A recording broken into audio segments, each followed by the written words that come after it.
আরে ওইটা আমার ভাইস্তে সূর্য না? ভাইস্তে তুমি তুমি কেমন আছো বাবা? আর বাবা তুমি কেমন আছো?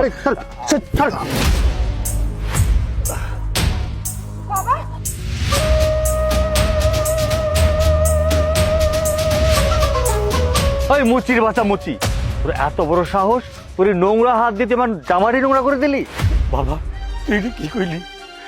আমার একটা মাত্র মেয়ে, আমার কোনো ছেলে সন্তান নাই। তুই আমার ভাইয়ের ছেলে ভাতিজা, ছোটবেলা রাইখে তোর বাপ মা মারা গেছে। আমি তোরে কষ্ট করে কুলে পিঠে করে মানুষ করছি আমার সন্তানের মতো। আমি মুসিগিরি করে তোরে লেখাপড়া করাইছি। আজকে তুই বড় অফিসার হয়ে এই চাচারে চিনস না, আর তুই তুই আমার গাড় ধরে ধাক্কা মারলি এই ময়লা হাত দিয়ে। তোরে আমি কত ভাত খাওয়াইছি, সেবা যত্ন করছি, আর এই হাত দিয়ে তোরে দৌড়ছিলাম বলে তুই আমার ধাক্কা মারলি। এই চুপ কর বেয়াদব বাচ্চা, কি বললি? তুই আমার চাচা? তুই আমার কিসের চাচা? হ্যাঁ, আর কি বলছিস এসব উল্টাপাল্টা কথা? আর তোকে এই মুচির বাক্স নিয়ে এখানে বসতে কে বলেছে? আমার এরিয়ার মধ্যে তুই কেন বসছিস? তুই আমার চিন্তা চাস না, তুই তাকাই দেখ, আমি তোর চাচা। এই চুপ, আর একটা কথাও কবি না। তুই থাকিস কোথায়? হ্যাঁ বল বল, তুই থাকিস কোথায়? আমরা থাকি জুয়েলের বস্তিতে। বস্তিতে থাকিস তাই না? তুই বস্তিতেই থাকবি, ওই বস্তি থেকে আর বের হবি না। তোর এই মুচির বাক্স আমি আজকে জ্বালিয়ে দেবো। তারা এই বাক্স ফালাইও না, এই বাক্স ফালাই দিলে আমি 3 বেলা খাইতে পারবো না, আমার মেয়েটার আমি লেখাপড়া করাইতে পারবো না। আমার বাক্সটা ফালাইও না। হ্যাঁ চুপ, আর একটা কথা বলবি না। সাকিব, আপনি এক কাজ করবেন, এক্ষুনি এই মুচির বাক্স নিয়ে একদম আমার এরিয়ার বাইরে ফেলে দিবেন। আমার এই বাউন্ডারির ভিতরে যেন এইসব ফকিন্নি মুচির কখনো না ঢোকে। স্যার স্যার দয়া করে আমার এই মুচির বাক্সটা পালাবেন না।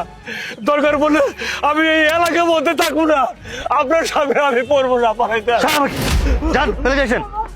স্যার স্যার স্যার পালাবেন না স্যার। আর কান করে শুনে রাখ, আমার গায়ে হাত দিয়েছিস আর কোনোদিন আমার এরিয়ার আশেপাশে আসবি না।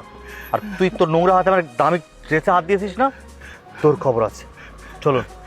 স্যার স্যার, মায়ের কি করবো? করে ব্যবসার বাক্সটা পালাই দিছে। এই মুসিগিরি কইরা আমি 3 বেলা তোরে খাওয়াইতাম, আমি খাইতাম, তোর আমি লেখাপড়া করাইতাম। আর আর দেখ, নিজের বয়সে আমি পাইলে বড় করছি, মানুষ করছি, আর এই বয়সে আমার আজকে গাড়ে ধরে ধাক্কা মারছে, আমার মুসির বাক্সটা ডাস্টবিনে বালাই দিছে। হে আল্লাহ, তুমি বিচার করো, আমি কোনো অন্যায় করি নাই। মারে মানুষ এত বেইমান আমি আগে জানতাম না। আমার ভাইস্তের সবকিছু বিসর্জন দিয়ে আমি লেখাপড়া করাইলাম, ভাবছিলাম শেষ বয়সে তোরে আমারে দেখবো। আজকে বড় লোক হইয়া এই চাচারে ছিল না। আমি যদি আমার ভাইস্তের লেখাপড়া না করে তোরে মানুষ করতাম তাহলে আমার। আপনারা এখনো বসে আছেন, উঠুন উঠুন বলছি। আপনারা আর এই বস্তিতে থাকতে পারবেন না। আপনারা যে অন্যায় করেছেন, আপনাদের জন্য না কঠিন শাস্তি অপেক্ষা করছে। চলুন আমার সাথে। এই চলুন আমার সাথে, এত তাকাতাকি না করে চলুন আমার সাথে। এটা কি কইতাছেন? আমরা বস্তিতে থাকতে পারবো না মানে? থাকতে পারবেন না মানে পারবেন না। আপনারা নোংরা হাত দিয়ে স্যারের শরীরে স্পর্শ করেছেন, আপনারা কি ভেবেছেন আপনাদের কোনো শাস্তি হবে না? চলুন আমার সাথে, চলুন চলুন বলছি।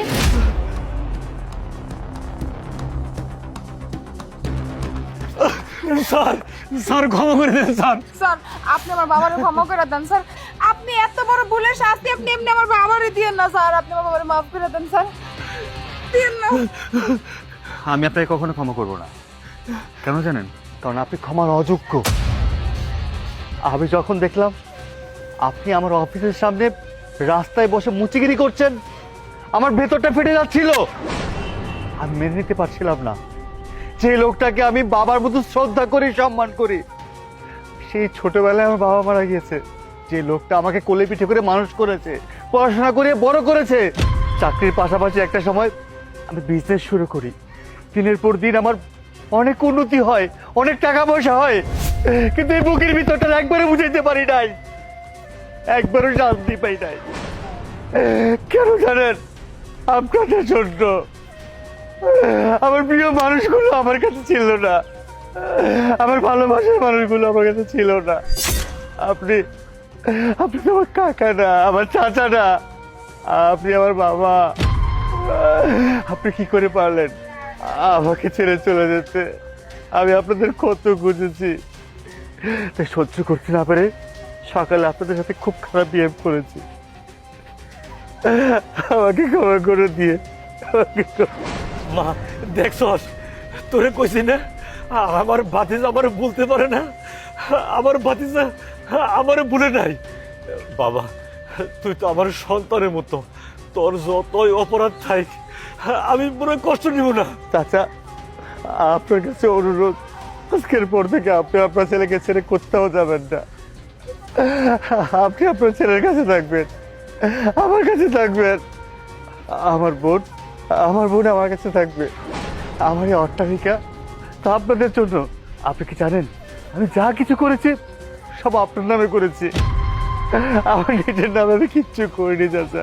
সূর্য সূর্য চাচা,